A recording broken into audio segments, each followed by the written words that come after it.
Basically just the idea. It's similar to one of the podcasts with Duncan Trussell that we listened to one time. I do not know exactly what it was, but he was describing the idea that he has come across that it is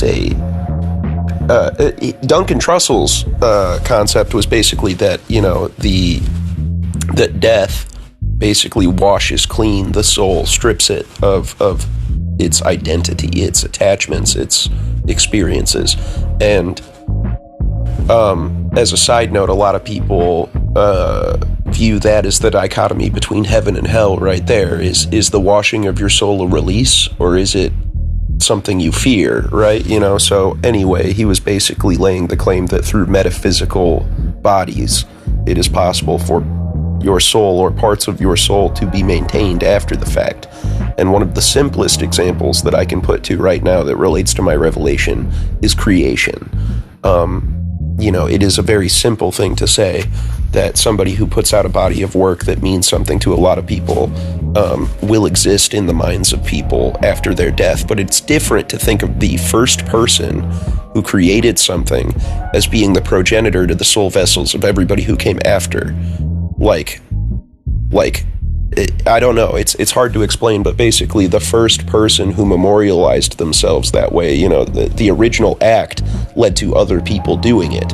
So it's like, it's the derivative concept. All creation stands on the backs of all others. And we have to do original things to truly stand out. But what is originality? It's like, so I don't know. I'm currently grappling with the idea of the abstract idea of the soul's existence after death through metaphysical vesseling, like creation or the sharing of mimetic ideas. It's a concept we've talked about before, but I'm currently reading a companion piece to this video game. It's a postmodern sub-novel that was attached, that's told from the perspective of several different characters and is all kind of overlapping and very hard to parse out. I've been sitting here reading it all fucking day. It's short. Low-key, I could send it to you. I think there's a lot that you would struggle to understand because it is kind of a companion piece to this game I'm playing, but without the context of the characters, it's actually still pretty fucking gripping, and I think you'll still kind of feel a lot of the weight in the subtext. So the Duncan Trussell conversation you're referring to was the episode with Damien Eccles, and he was describing the concept of the solar body. So he describes what happens after death, but then, like you're talking about in terms of a sort of mimetic body of work, he's discussing the fact that during your life, you can do things, you can arrange a certain series of spells, or I don't look at it so much as spells, but actions or just work that you do that can sort of contain your soul after you're gone, so that it doesn't just get wiped clean into a tiny little point of soul that gets repurposed into something else, but rather the manifestation of you that is an amalgamation of your physical being can be sort of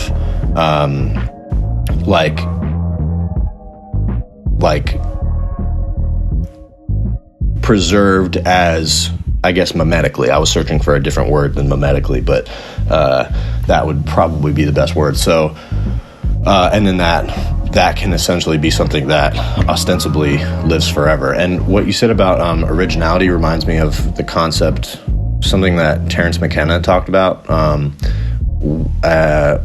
being novelty, that consciousness seeks novelty because we're all sort of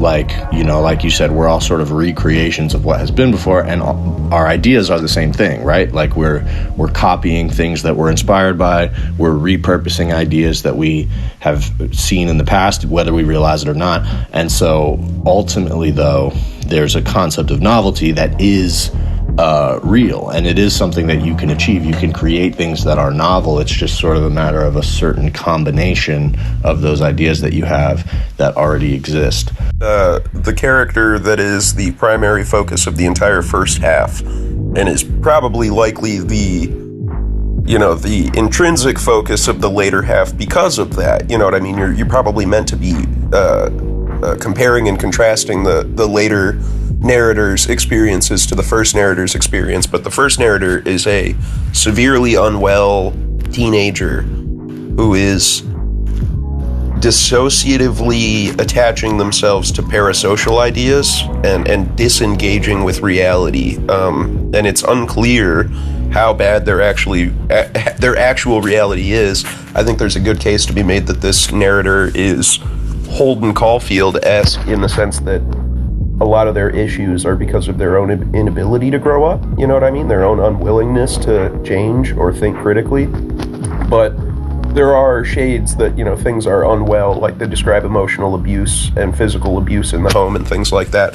So it's, I don't know how, quote unquote, directly relatable it would be to you. I think I relate to this character in a certain way, but it's also like I view this character as sort of a, to quote some of the context or some of the concepts that get thrown around in this story and also the game it's attached to, as sort of a parallel self in a way, a potential person who fills a similar role in their story that I fill in my own. You know what I mean? Like seeking to escape, seeking to find answers to things that seem answerable to you, even though they are not, trusting the bullshit that comes out of your brain more than you trust the things that come out of other people's mouths because that sounds like bullshit. It's like there's a lot about this character that is hard to empathize with as well, but I think you'd enjoy it. As a matter of fact, I'm gonna send you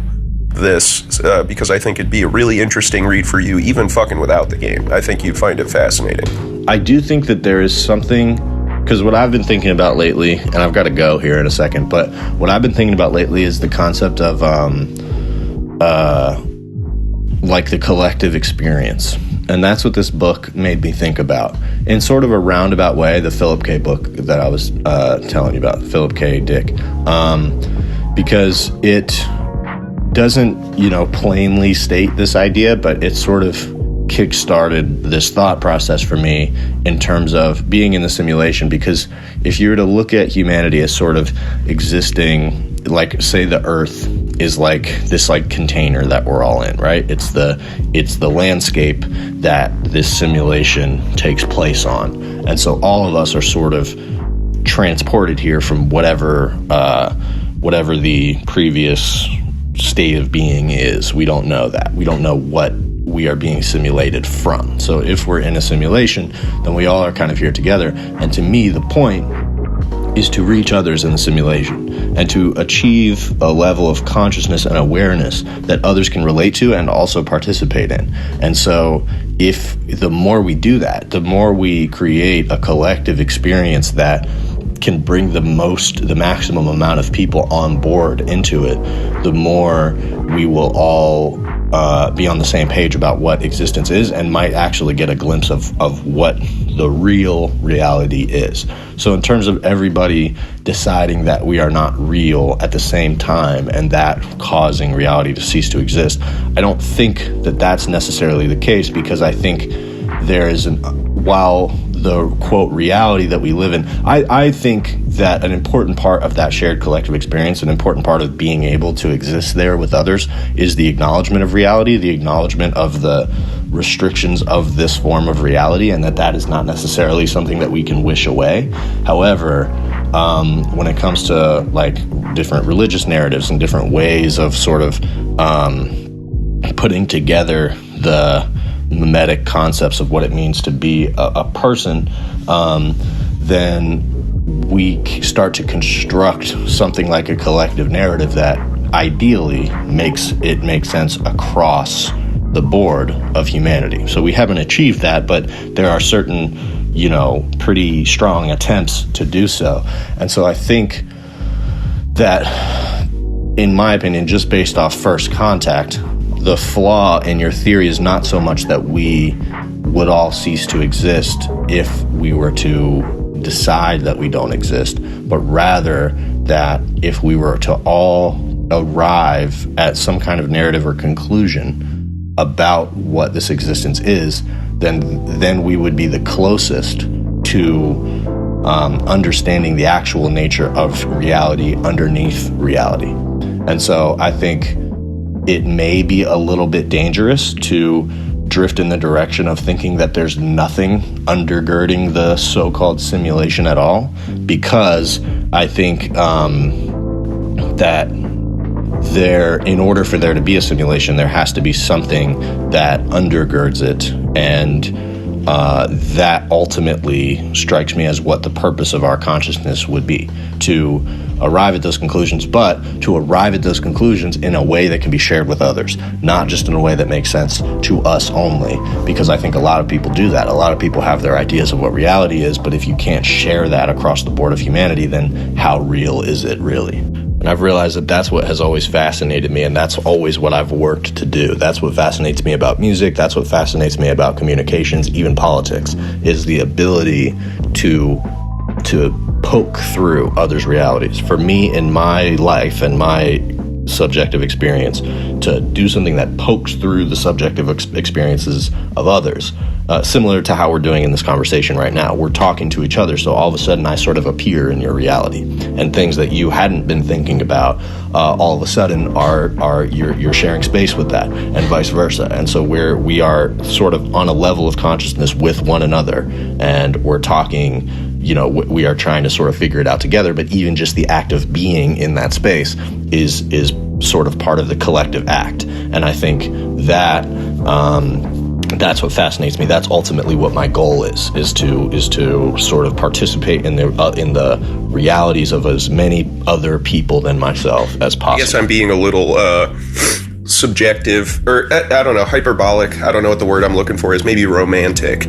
In the way I describe that. It's similar to the way when I talk about the singularity, I always come back to talking about how it would be like birthing God. It's like, I guess I don't literally think that reality would be unmade quite as literally as I laid it out, I suppose. But it's like you said, you know what I mean? I think that in the same way that when I say that thing about the singularity giving birth to God, I almost always end up having to back up and say something about how something that's able to surpass us by that degree, its knowledge of the universe around it and what that would allow it to do would look like magic. You know what I mean? I mean, in the same way that predicting market trends seems like magic to people that don't understand. It's subjective, and I think that reality being torn apart or us not existing might be different than it makes it sound like I'm saying, because again, I don't think we can perceive that per se. But I don't know. I think perceiving the nature of the dreamer would probably ruin the dream, you know what I mean, so to speak. And I guess that's abstract as well. What does that mean? But I guess that's what I'm alluding to about, unmaking us through that. And I guess that's what I wanted to say. You were talking about us all coming to a conclusion. I guess that's what I meant about us all being convinced. If we all came to the conclusion that we were not real, you know what I mean? I think that it would maybe not change something about reality around us, but it would change the subjective component of reality. I mean, I'm led to believe that there is an objective component to reality, and I think you and I can agree that our thoughts aren't impacting the objective component of reality, but there's a subjective component to reality too. Just like how if all life was worn away in the universe at once, there would be no subjective minds left to perceive it. I just want to say that choosing to use the word reality there to refer to an individual's subjective experience, that's half of the hidden storytelling of that game I'm talking about, is that the game presents that this universe has a multiverse. And there are parallel yous throughout the multiverse, and that's a big part of the story, is meeting parallel versions of other people.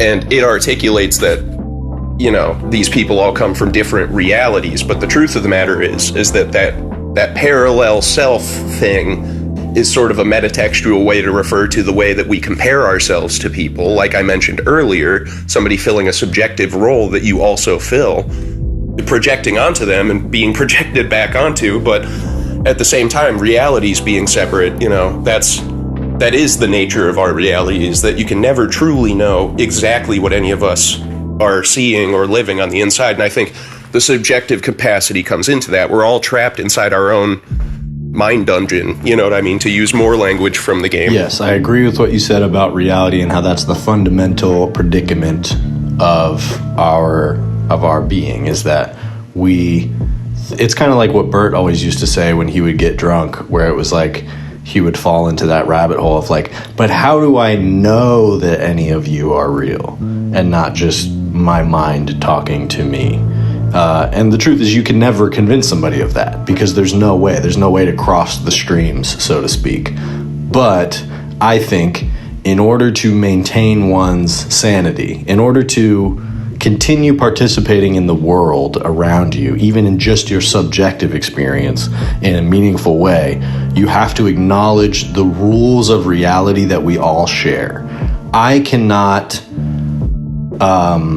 make a floating ball appear before you and, you know, have it like bounce off of your head and then disappear. I can try to convince you that that happened. I can try to convince myself that that happened. But ultimately, the reason that I can't will that into existence is because it breaks the rules that our shared collective experience is bound by. And so while the nature of our inner experience and in many ways our perception is malleable, and we can create many different versions of reality if we want to, and we can recede into our own personal reality and sort of create whatever world we want there.